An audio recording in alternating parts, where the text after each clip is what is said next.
Erakusketa aretoan esposizio iraunkor bat jarri dute etorkizun eraikizek egindako ibilbidea eta erdietsi diren lorpenak jasotzen dituena. Ekitaldiak irauten duen 7 egunetan egongo dena ikusgai. Erakusketa 4 esparrutan banatu dute. Lehenengo atalean trantsizio energetiko eta klimatikoa lantzen dute, bigarrenean berriz trantsizio teknologiko eta digitala, hirugarrena jorratzen du trantsizio sozial eta sanitaria, eta laugarrenak eta azkenak lankidetzazko gobernantza. Alde batetik dago ardatz teknologikoa, adibidez mobil bezalako erreferentzia zentroa egiten ari den lana erakutsi ahal izateko, bestalde batetik adin berri bezalako erreferentzia zentro batean egiten ari den lana ikusteko aukera dugu, eta gero, hain zuzen ere, etorkizunarekin garatzen ari garen, hainbat eta hainbat proiektu ikusi ahal izango dira, hain zuzen ere hor ikusten duzuen erakusketa gune horretan. Etorkizun eraikiz programaren baitan, lankidetzazko gobernantzaren eskutik 125 herritarren proiektu berritzaile jarri dira martxan 200 eragileren partaidetzarekin, 26 proiektu esperimental eta 11 erreferentziazko zentro eta estrategia. Azken horiek elkarlanerako bideak zabaldu dituzte zibersegurtasuna, zahartzaro osasuntsua, mugikortasun berria, euskara, aldaketa klimatikoa, gastronomiaren digitalizazioa, kuantika, terapia aurreratuak eta berrikuntza sozialaren alorretan. Hain justu Tabakalerako erakusketan proiektu horien inguruko lagina jarri dituzte erakusleio. Gainera, etorkizuna eraikizek landutako arloei lotuta mintegiak eta itzaldiak antolatu dituzte Tabakalerako plaza irekian, patio aretoan bestalde, Gipuzkoa Talksen edizio berriak egiten ari dira. Etorkizuna eraikiz kongres ekimenaren 2. edizio egiten ari dira Tabakaleran, Donostian, azaroaren 30 bitartean. 7 egunez Tabakalera erreferentzizko gune bihurtu dute trantsizio berdearen, digitalizazioaren edo gaur egungo aldaketa demografiko eta sozialen erronkei buruz hausnartzeko eta esperimentatzeko. Kongresua bera Tabakalerako hainbat gunetan egiten ari dira, erakusketa gunean, zentroaren plazan, prisman eta patio aretoan. Plaza espazioa interaktiboenetakoa da izan ere, etorkizun eraikizek bultzatutako erreferentziazko zentroek lantzen dituzten arloei lotuta, mintegiak egiten ari dire ikasleekin eta baita ere birziklatzarekin, neuromarketingarekin, lehen sektorarekin edo kultura digitalarekin lotutako ikastaroak ere. Patio aretoan bestalde, Gipuzkoa Talksen edizio berriak egiten ari dira. Joan den ostiralean desinformazioari buruzkoa egin zen, Maldita.eseko arduradunekin. Asteleen arratsaldean beste saio bat egin zen mugikortasun berriari, adimen artifizialari eta kirolari buruz. Aedibeko Arturo Pérez de Luziarekin eta Esteban Granero futbolarioi eta enpresa buruarekin.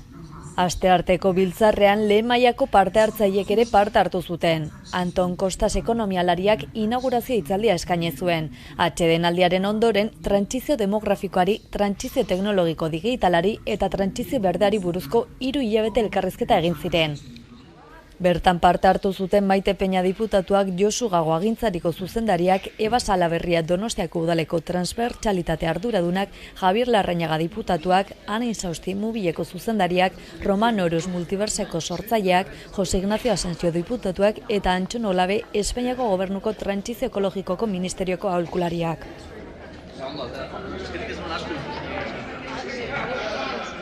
Kongresuak unibertsitateek beraiek antolatutako jardunaldiak ere baditu. Astelehenean Deustuko Unibertsitateak antolatutakoa izan zen. Asteazken goizean Mondragon Unibertsitatearena eta egun berean 3etan Euskal Herriko Unibertsitateak proposatutakoa.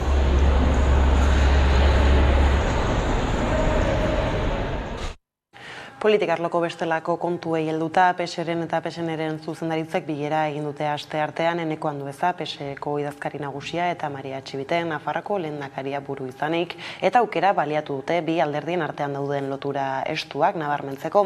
Bi buruzagien arabera, sozialistek Hego Euskal Herriko gobernuetan ardurak izateak erraztu egiten du politika koordinatzea eta kudeaketan eraginkorragoak izatea.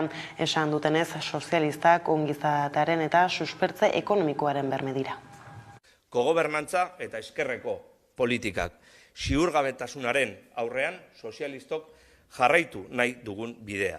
Elkarlana Europarekin, elkarlana Espainiarekin eta elkarlana baita ere autonomi erkidegoen artean.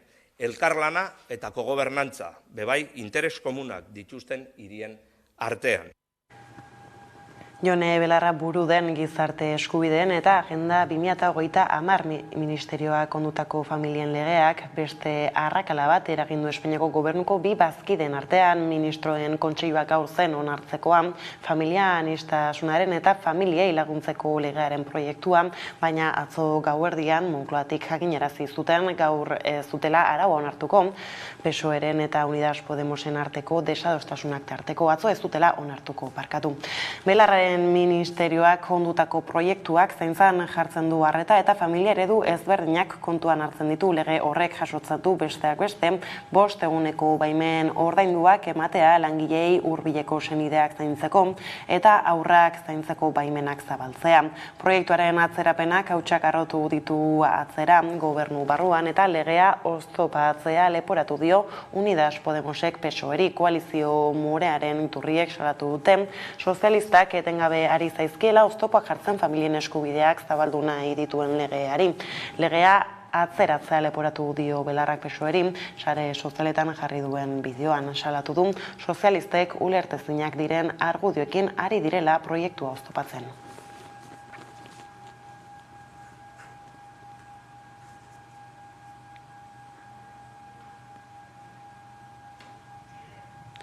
Bestetik zigorrak murriztu, baina ez era orokortuan kasuan baizik hori ebatzi du Espainiako Auzitegi Gorenak, soilik baietz da baietz legearen aplikazioari dagokionez.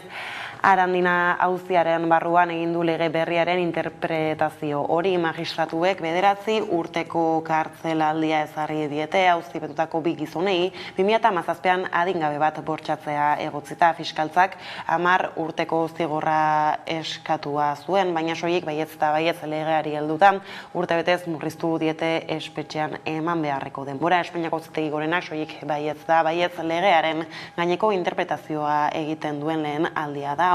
Araua urriaren 7an indarrean sartu zenez geroztik. Euskal Herrian interpretazio kontrajarriak egin dituzte auzitegiek orain arte. Herenegun Nafarroako auzitegiak iragarri zuen sexu indarkeriagatiko sententziak ez dituela berrikusiko.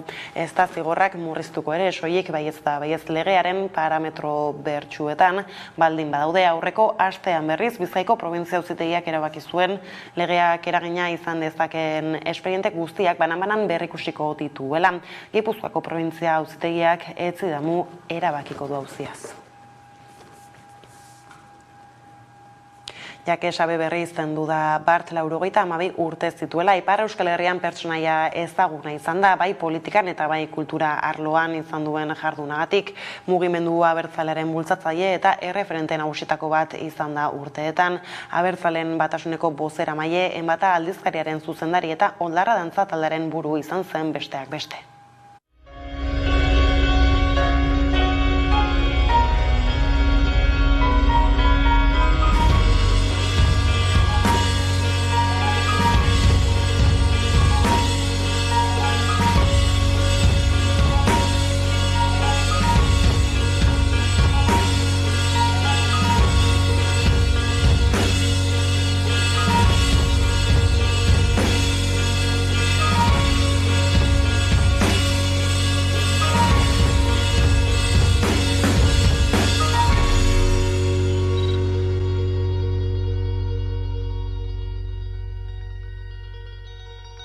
Pas mal de choses là-dedans.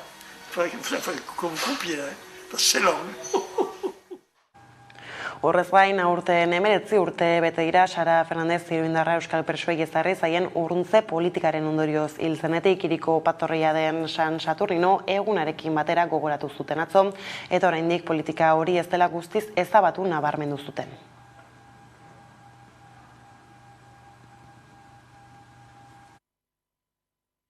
Igaz ere esan genuen plaza honetan, pizkanaka gauzak aldatuz joan direla. Besteak beste, Sararen hilketaren aitortza egin zuen Iruñeko udalak. Sara Fernandez dispersioaren biktima zela gehiengo ordezkaritzaileak erabaki baitzuten. Eta hori bai dela aurrepaso bat. Baina falta da oraindik bidea egiteko, bai memoriaren eraikuntzan zein bizikidetzaren garapenean. Salbuespenezko espetxe politikaren urte luzeek, zuzenean eta zeharka honako heriotzak eragin dituzte azken 6 hamarkadetan. 35 euskal preso politiko, horietatik 13 azken 11 urtetan, eta hoien 16 senide eta edo lagun bi hil dira. Gainera, beste 2 personak bere buruaz beste egin zuten espetxeratzea saihesteko.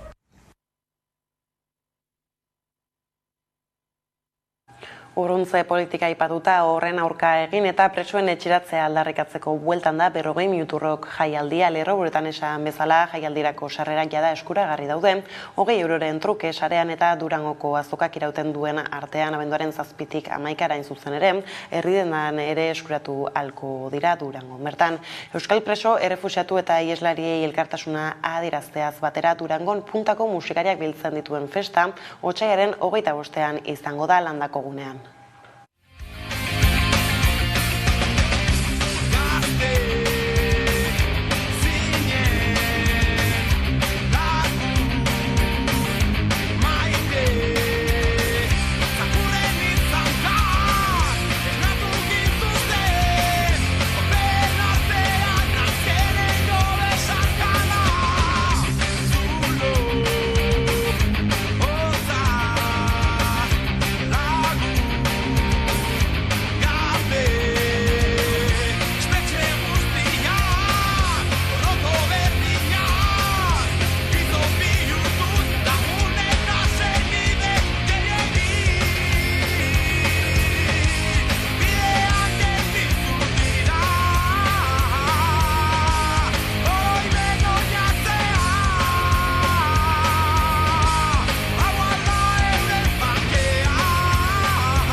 Eta festez aurtengo Sanferminak atzera pauso bat izan direla salatu dute zenbait herri eragilek. Guztion Sanferminak ekinbidea aurkeztu dute Iruñeko festetan kalteturiko eta jazarritako herri eragileak batu eta egoera salatzeko azken asteetako debekuen kontra ere mintzatu dira ikusi.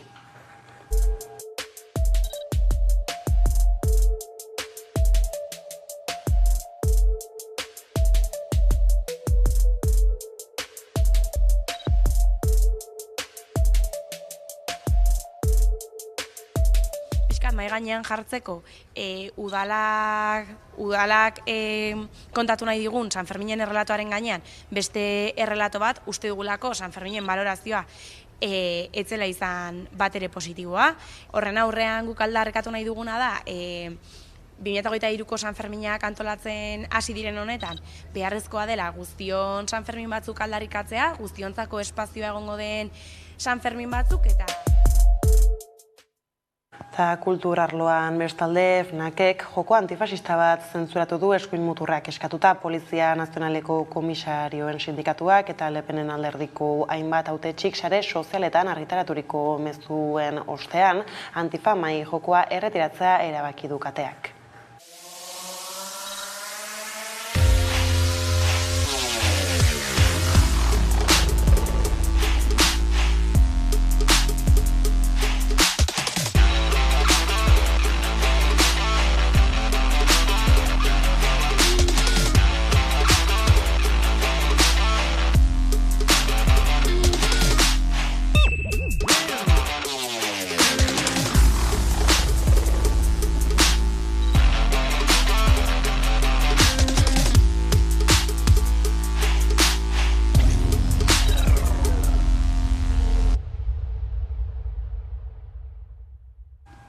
Gurean berriz aipatu du, abenduaren 16-tik 18-ra bueltan da Mazoka, ilustrazio eta marrazki azoka Gasteiza.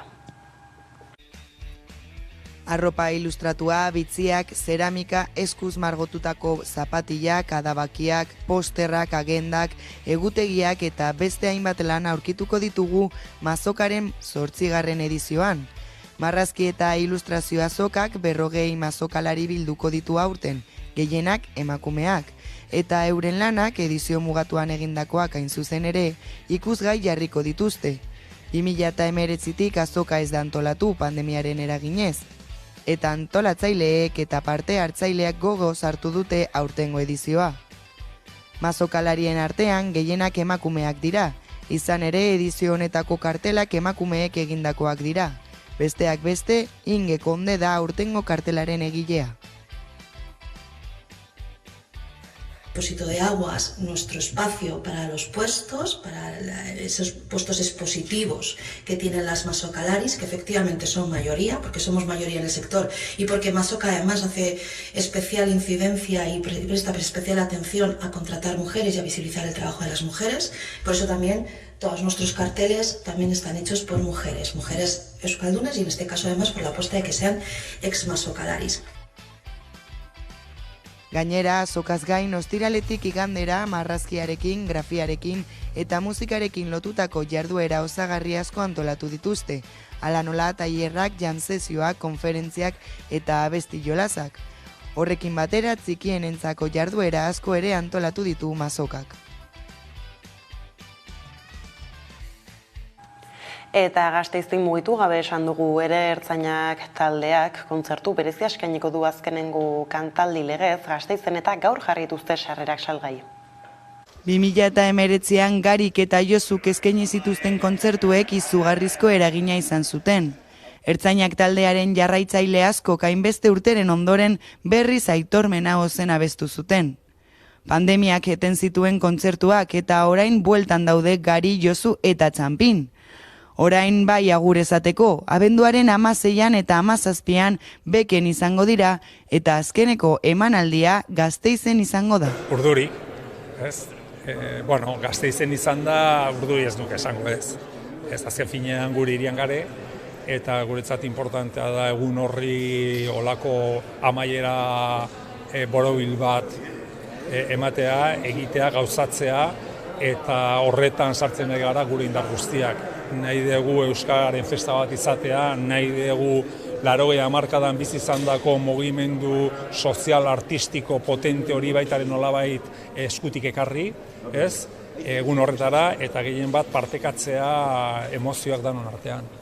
Hore bat halako erantzuna jasotzea, Ertzainak orain dela 30 urte desagertu zala, eta oraindik ere ikustea halako erantzunak nik esango nuke oso positiboa dela ez guretzat, baizik eta euskal kulturarentzat. Kontzertu berezia izango da eta hainbat gonbidatuak izango dira, besteak beste Mikel Urdangarin, Inigo Etxezarreta eta Oiane Perea. Kontzertua urtarrilaren 6an izango da Gasteizko Mendizabal auzoan karpa klimatizatuta jarriko dute 20.000 pertsonarentzat. Gonbidatuek emango diote hasiera ekitaldiari eta gaueko 10etan Ertzainak taldearen txanda izango da. Ertzainak taldeak izugarrizko laguntza eman ziola eta izugarrizko bultzada eman ziola Euskarari Gasteizen. Azaroaren 30ean sarrerak salgai egongo dira goizeko 10etatik. Kulturarloko berriak aipatuta albistegiari agur esan baino lehen, bada besterik kirolen mundutik abenduaren 3an pilotako euskal selekzioaren aldeko eguna prestatu dute, Makeako herrian helburua euskal selekzioaren aldeko mugimendua azkartzea da.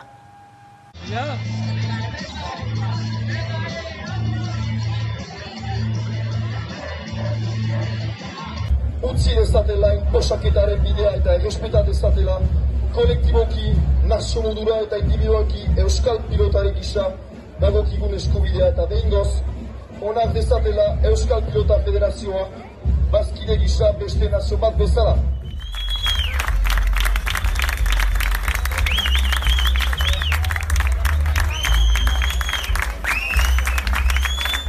Munduko pilota batzarrari eta Euskal Pilota Federazioei eskatzen diegu jarrai dezatela egoera honi irtenbide bat aurkitzeko lanean eta har ditzatela helburuak lortzeko bidean behar diren erabakia.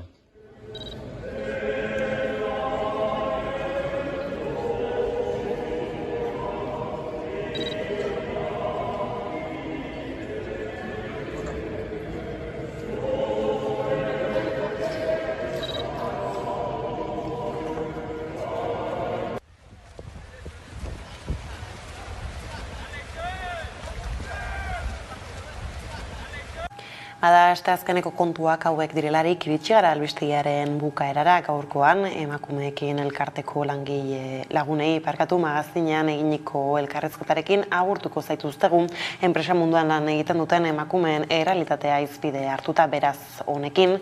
Besterik ez, gure aldetik hauek izan dira eguerdiak gurean gaur utzi dituenak, guztiak eta gehiago nahi duzuen aldiro 11 atarian ondo izan eta bihar arte.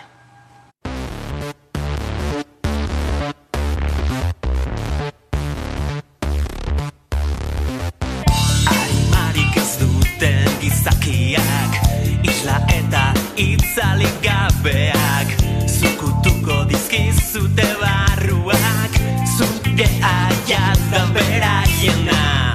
Azaltzen doa garesti, saltzen da merkatu zurian, begi bakarren erreinuan, daltonikoen miseria. Garriz, vampiroak arimaxukatzen, vampiroak odole garriz, vampiroak arimaxukatzen, vampiroak.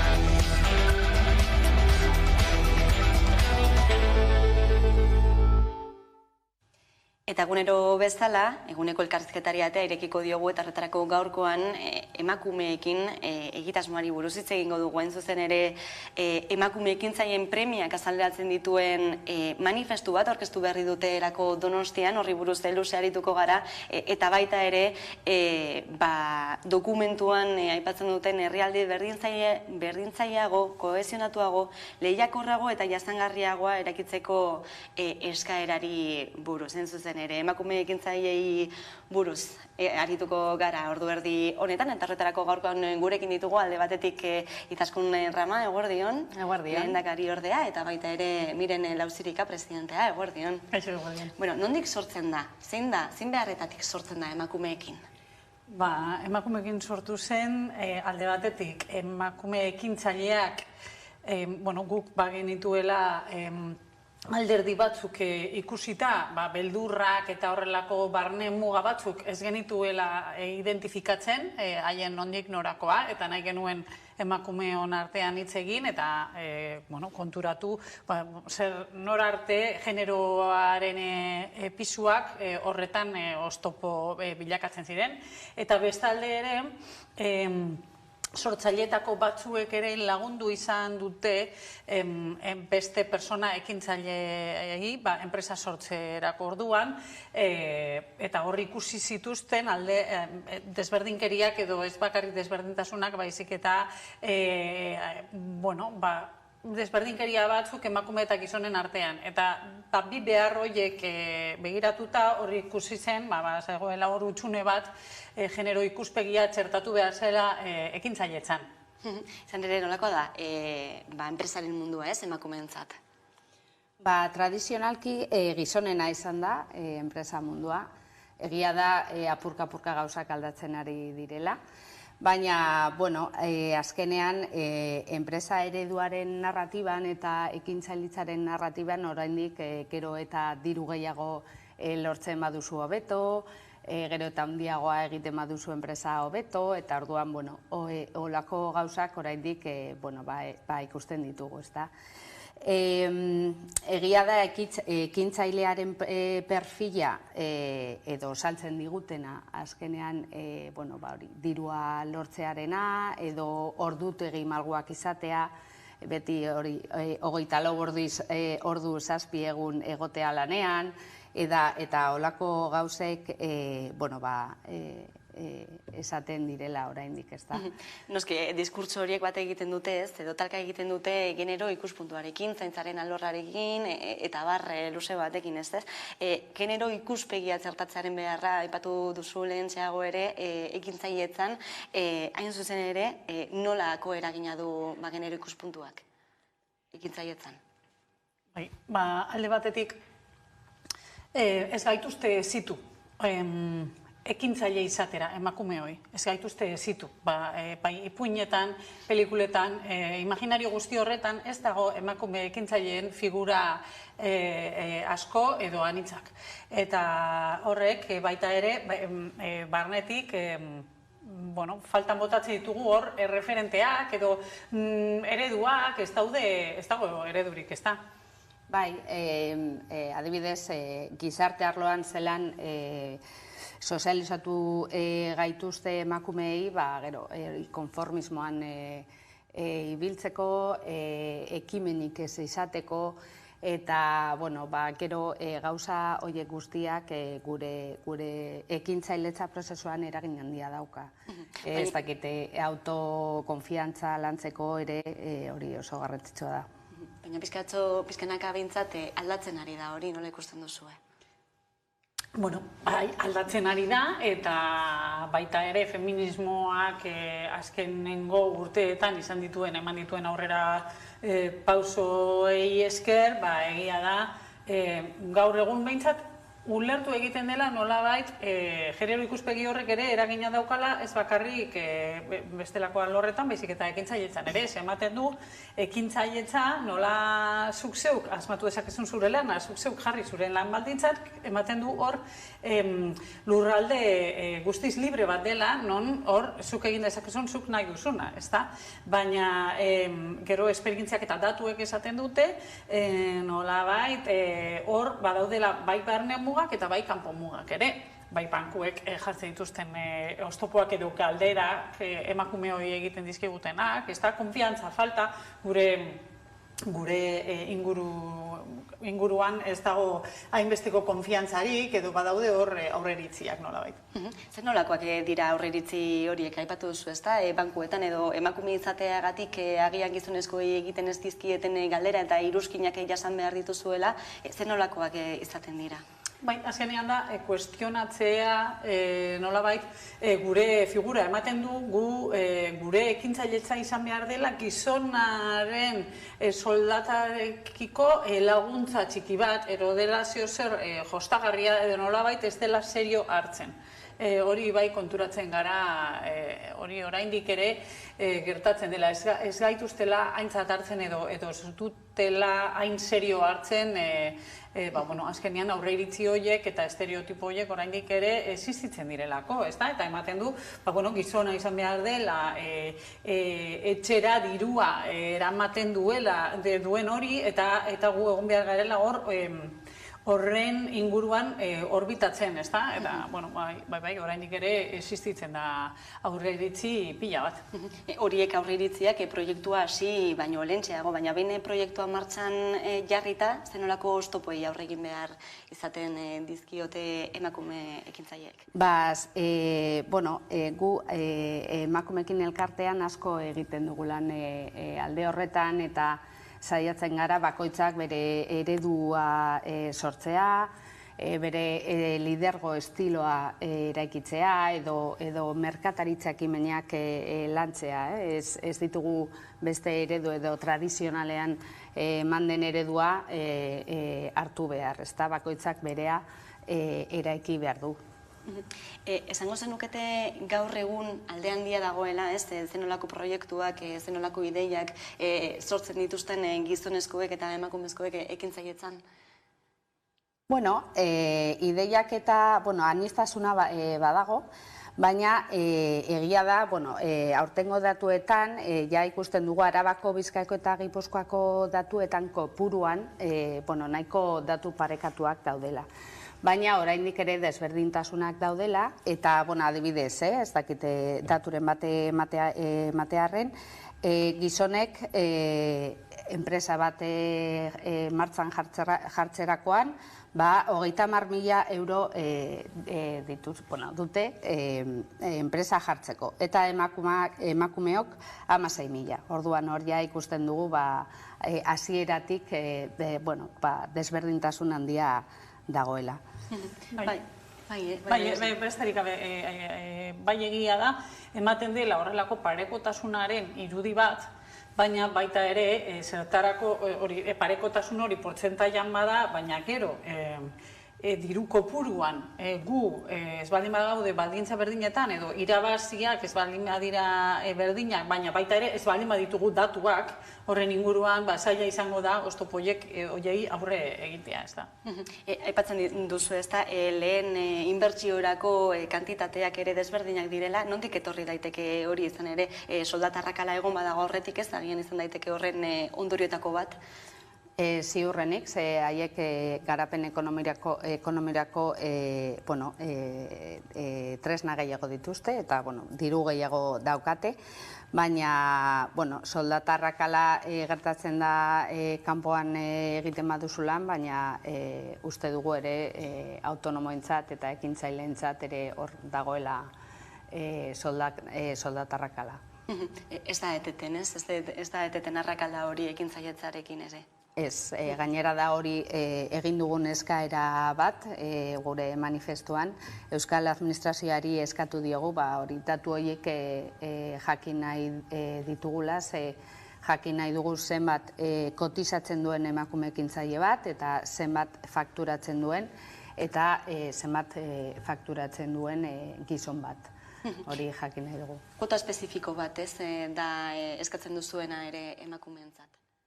Ez hainbeste emakume guztiontzat, berez, ez hori, baizik eta adibidez zaintza karga horretan desoreka bat baldin badago etxe barruan, eta zaintza karga hori emakume ekintzaile batek jasaten badu, hori nolabait gerora bere lan garapenean, bere enpresaren garapenean influentzia aukiko du, bai ala bai. Orduan eskatzen duguna da, hori kontutan hartzea, eta izan daiteke kuota espezifiko baten bitartez edo bestelako neurri positibo baten bitartez, baina bai egia da, emakume ekintzaile batek bere bidean oraindik ere, ez bakarrik soldatapekoen artean, emakume ekintzaileen artean oraindik ere zaintza karga hori ez dago ondo banatuta emakume eta gizonen artean. Orduan horrek eragina baldin badauka eta hori zuzentzen den bitartean behar dira emakume horiek hurrengo urteetan pobrezian ez hartzeko nolabaiteko mekanismo batzu jarri behar dira, ez da neurri positiboak nolabait. Zaintzaz ari garela, zenbaterainoko eragina du zaintza karga izateak ekintzailetza proiektu bat aurrera eraman nahi denean? Adibidez, ordutegiaren malgutasuna, hori kontuz ibili bat gara. Azkenean gure ordutegiak askotan, zaintza kargak ditugunean, eskolako ordutegiak betetzen dira. Orduan, horre askotan ez daukagu hainbeste denbora gauzak edo proiektu berriak aurrera eramateko, edo zuk nahi duzun denbora guztia horre jartzeko. Hor bat dago desberdinkeria handi bat, eta da, gizon hori nabilitze egiten orokorrean, kasu partikularrak dira, baina orokorrean bai egia da, badagoela sinismen bat, gizon batek martxan jartzen badu bere enpresa, orduan, utzi behar zaio denpora, espazioa eta errekurso ekonomikoak hori aurrera egiteko, bai? Eta emakume batek egiten baditu aurrera pausoak enpresa bat egiteko, horrek esan nahi du denpora gehiago daukala eta konziliatzeko balio duela, baina konziliazioa korresponsabilidadea gabe, ez da ezer, eta berriz ere jartzea gu karga horren ardurapean, eta horrek bai dauka eragin pila bat. Genero rolak eta horre iritziak guztiz islatzen direla ekintzailetzan ere, ez da? Bai, azkenean gizartean daude sartuta hainbat alorretan eta, klaro. Dena den, baita ere, gainera, aipatu duzu, ez da, emakume ekintzaileak zailtasunak dituztela batzuetan diru laguntzak eskatzeko edo jasotzeko hainbat ere, horietatik kanpo gelditzen direla askotan, zer dela eta? Jakin badakigu hori emakumeek egiten dituzten enpresak pertsona oso egitura txikiak dituztela. Orduan pertsona bat edo bikoak izaten direla askotan. Orduan, enpresarako edo berrikuntzarako diru laguntzak jartzen dituzten irizpideak eta gauzak, askotan esaten du, 10 langile baino gehiago, edo 50 langile baino gehiago. Orduan, gu hortan ezin gara ibili, eta azkenean Europatik etortzen diren dirua, edo beste proiektu berritzaileak egiteko eta askotan kanpoan geratzen gara.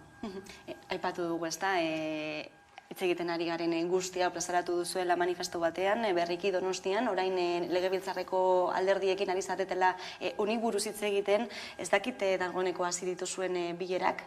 Ez, gure asmoa bai da hau aurkeztea, urtarrila aldera horrekin bigarren fase horrekin jarraitzea, baina bai orain gaude baita ere biltzen atxikimentu horiek eta horretan gaude lanean bai. Zer espero duzue dena den behin beraiekin bilduta? Zer nolako erantzunak jasotzea espero duzue? Gustatuko litzaiguke, eskaera hauek aztertzea eta mekanismoak eta tresnak aurrera eramatea emakume ekintzaileentzako prozesuak hobeagoak izateko. Eta emakume ekintzaileentzat begiratuta ere ez, haiei berezik zer esango zeniekete, buruan proiekturen bat baldin badute, baina ez baldin badira atrebitzen ez, aurrera eramatera, edo aurre iritzi guzti horiek lehen aipatu ditugunak, edo genero rolak gaindituta ez, dudatan baldin badaude, zer esango zeniekete? Gu geu ere, bagara emakume ekintzaileak, ezken finean, guk badakigu askotan ezinezkoa ematen duena gero egia bihurtu daitekela, baita ere askotan behar da aurrera pausoak eman, ez guztia prest dagoenean, baizik eta guztia prest egon baino lehen aurrera pausoak eman behar direla eta ekintzailetza hitza dela egitearen hitzaren oso antzekoa, ez da, ekitea eta egitea. Orduan oso garrantzitsua dela guk perfekzionismo hori baztertzea eta gauzak egiten hastea, naiz eta ez izan perfektuak, ez dira izan behar perfektuak. Hain justu enpresaren mundua bada, aurrera joan, nahala, konturatzen zarela, ze gauza aldatu behar dituzun, eta hortik bide berriak topatzen dituzula, ezta? Eta guri irakatsi digute beti izaten ikasle honak eta gauzak ondo egiten ulertzen da, eta gauzak ondo egitearen karga horrek eragiten digu beldur gehiago izatea errakuntzarako. Da, justu, normalizatu behar da, normala da, gauzak probatu behar dira eta ez da, egin erabatera edo bestera, baina, guk uste dugu merezi duela, zeren gauzak zure erara egiteko modu oso interesgarria da, baina baita ere, hori bakoitzak ikusi behar du, guk ez dugu bultzatzen jente guztia ekitera, emakume guztiak ekitera, hori ez da gauza, baizik eta baldin badaukazu zuk pentsatuta, behintzat zure buruaren ateak zabaltzea eta gerokoak, ez da, jakitea prozesu bat dela. Ahalduntzea ere ekarri dezakeena, ez, bestalde batetik? Bai, argita garbi. Bueno, emakumeekin egitasmoa eta mahai gainean jarritako aldarrikapen guzti hauek gaurkoan, eskerrik asko, beraz gurean izateagatik Izaskun Rama eta Miren Lauzirika, plazer bat.